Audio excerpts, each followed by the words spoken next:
The Holy Gospel according to St. Luke, the 4th chapter. Glory to you, Lord. Then Jesus began to say to all in the synagogue in Nazareth, "Today this scripture has been fulfilled in your hearing." All spoke well of him and were amazed at the gracious words that came from his mouth. They said, "Is not this Joseph's son?" He said to them, "Doubtless you will quote to me this proverb, 'Doctor, cure yourself.' And you will say, 'Do here also in your hometown the things that we have heard you did at Capernaum.' And he said, 'Truly I tell you, no prophet is accepted in the prophet's hometown. But the truth is, there were many widows in Israel in the time of Elijah, when the heaven was shut up 3 years and 6 months, and there was a severe famine over all the land. Yet Elijah was sent to none of them, except to a widow at Zarephath in Sidon. There were also many lepers in Israel in the time of the prophet Elisha, and none of them was cleansed except Naaman the Syrian.' When they heard this, all in the synagogue were filled with rage. They got up, drove him out of the town, and led him to the brow of the hill on which their town was built, so that they might hurl him off the cliff. But he passed through the midst of them and went on his way." The Gospel of the Lord. Praise to you, O Christ.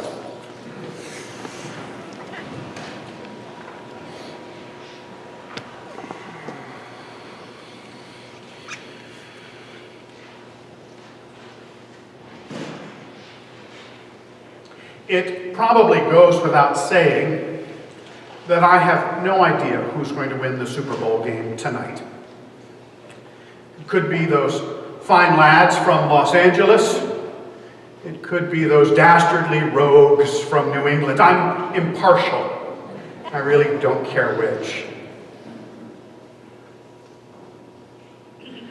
And yet, I think I do know at least one thing that will be said. If it's a close game, it won't be said till afterwards.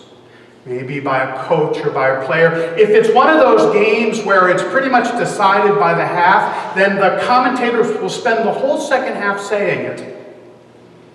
And what it'll be is this: we always believed in ourselves. Others may have doubted, but we always believed in ourselves. It is such a culturally accepted thought, this idea that one's great belief in oneself deeply matters. It is such an American thought that it goes by without us even really having to process it. Without us having to ask the question, well, didn't the other team believe in themselves? And weren't there 30 or so football teams that didn't make it to the Super Bowl? Surely, somewhere early on in the season, they must have believed in themselves. And if that's true in football, then it's true in basketball and hockey and baseball. And what about the Olympics? Surely we don't think that the people with the medals are simply the people who believed in themselves the most. Surely training and coaching and hard work and just basic skill has got to be a big part of this. And, of course, it isn't simply in sports. Every second or third book in the world of business says that the trick to being successful in business is to believe in yourself. You've got to believe in yourself, invest in yourself, and then others will invest in you. And, of course, it isn't just sports and business. In the world of self-help publishing and spirituality publishing, every second or third book says that it has figured out the secret to a successful life. I don't even know why they keep putting the word secret in the title anymore. It's always the same thing.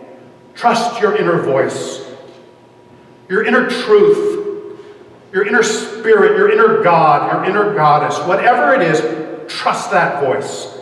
That is how you will succeed. All I want to say today is Scripture has absolutely nothing like that in it. Scripture is profoundly uninterested in our believing in ourselves. Scripture does from time to time to ask us to turn and look inwards at ourselves.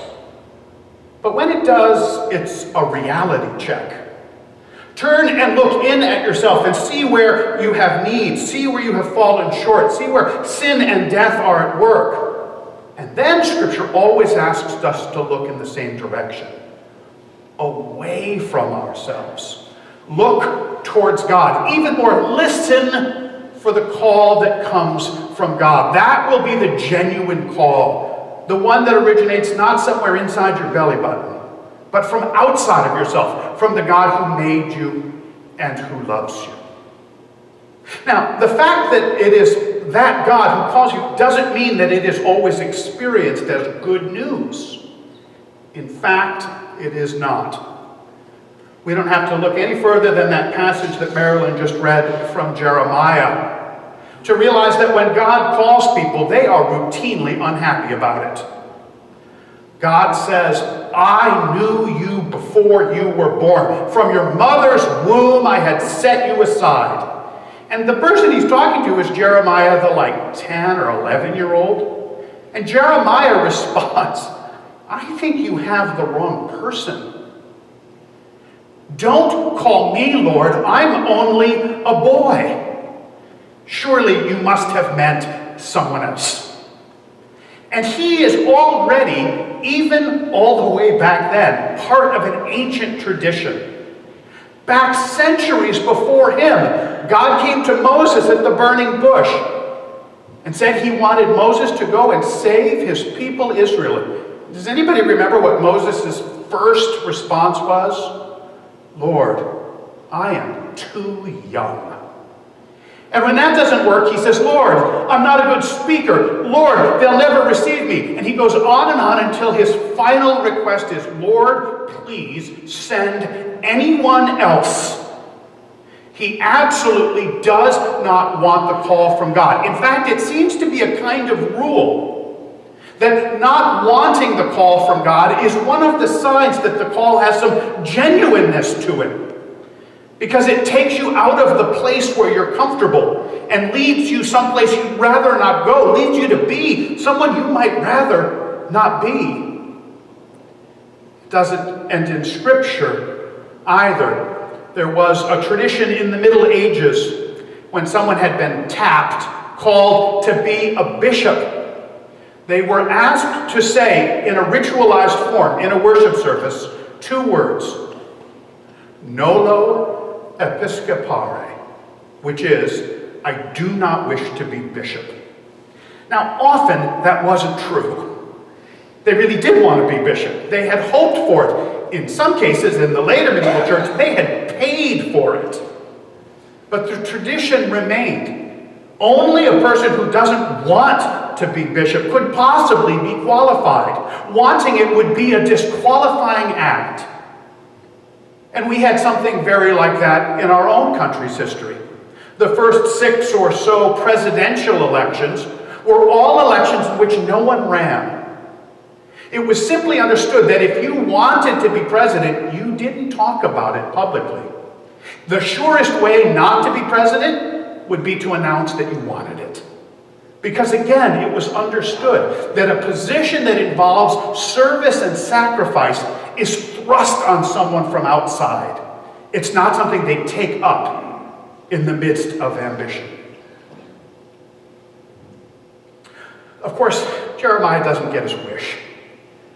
The call that comes to him that makes him so uncomfortable he says, Lord, I'm just a boy, doesn't go very far. The Lord responds, do not say, I am just a boy. For I, the Lord, will go with you to deliver you. Don't be afraid. The promise is that God will be the one who does it. God doesn't say, Jeremiah, you are vital to my plans. You're the only one who can get this done. The whole thing is riding on your back. Quite the contrary. He says, Jeremiah, the pressure is on me. I will be the one who will do it through you.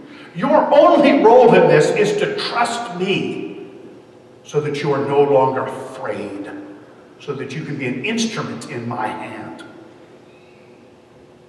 The ancient world isn't the only time that we've seen that either. It was 1956 in Montgomery. Dr. King was still a very young man. He had a young wife, one child. But he had been thrust into the leadership position of the Montgomery bus boycott. Well, of course, as you can imagine, he wasn't at it long when the death threats began. Threats against him and his family and those he loved. He came home one night from a long day of meetings and plannings. His wife and child were asleep, and the phone rang. And he picked it up. If you want to live, get out of Montgomery. Click. King himself tells the story. He wasn't able to sleep. He went into the kitchen, he made a cup of coffee, and he sat there with the cup of coffee in front of him, untouched, and tried to figure out a way to get out of the situation he was in without looking like a coward. I admire Dr. King for that honesty. How can I get out of this and still look good? And he came to the point that he couldn't. And so he went to God in prayer. He said, Lord, I am trying to do the right thing here. I am trying to follow you, but I am afraid. I'm afraid that I will fail. I'm afraid that if I fail, these people who are following me will fail also. And what Dr. King said next was not that God said to him, Martin, you are vital to my plans. You are uniquely suited. This is all on your shoulders. You have to do this. He said, no, he heard a voice inside say to him, Martin, stand up for justice.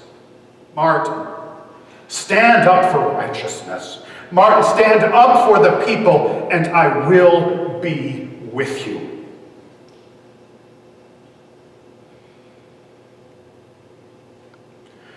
The only other story that seems in my own life to have any of that sense in it, of moving from unwillingness to willingness, of moving from something that one wants to avoid to embracing the call as something one must do, happened in a very surprising way to me relatively soon after I got here to Advent.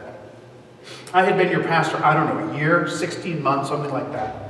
And I got a call. It was from a young woman in her mid-20s who had been my student quite some years before in one of my English classes. She said, Mr. Rigg, I hear you've become a pastor. I've finished college. I have a fiance. Would you be willing to marry us? Oh, of course, I said. That's easy. That sounds like fun. So we set up a meeting time at a restaurant somewhere down on the main line. I don't remember where anymore. And we sat and talked and we caught up. And Nicole, her name is Nicole, Nicole said to me, what's the biggest difference between being a teacher and being a pastor? I said, well, there's a long answer, and there are more things than I can count. But the short answer is this. The biggest difference between being a teacher and being a pastor is death. When I was a teacher, it was very rare that I had to deal with death in any form. Occasionally a student would have a family member die at home. They'd have to leave. But now as a pastor, it's 12, 15, 20 funerals a year. And it is hard to stand over that many graves. Nicole said, oh, I couldn't do that. I couldn't do your job. I said, I haven't asked, what is it that you do? She said, I'm a nurse. I said, do you have a specialty? Yes, she said. Pediatric oncology. I said, are you telling me that you spend your days with children who are suffering from and dying from cancer? Yes, she said. I said, and you think you couldn't do my job? I could never do your job. I said, what about your job? She said, I can't imagine doing anything else. I think if I could have gone back to Nicole, sitting in my classroom at age 16, and said, I know what job you're going to have when you grow up. Well, first of all, she just wouldn't have believed me. But if she had believed me, I think she would have stood up and run out of the room. That can't be my calling. But somehow it had become not the calling that she wanted to avoid, but the calling she couldn't imagine not embracing.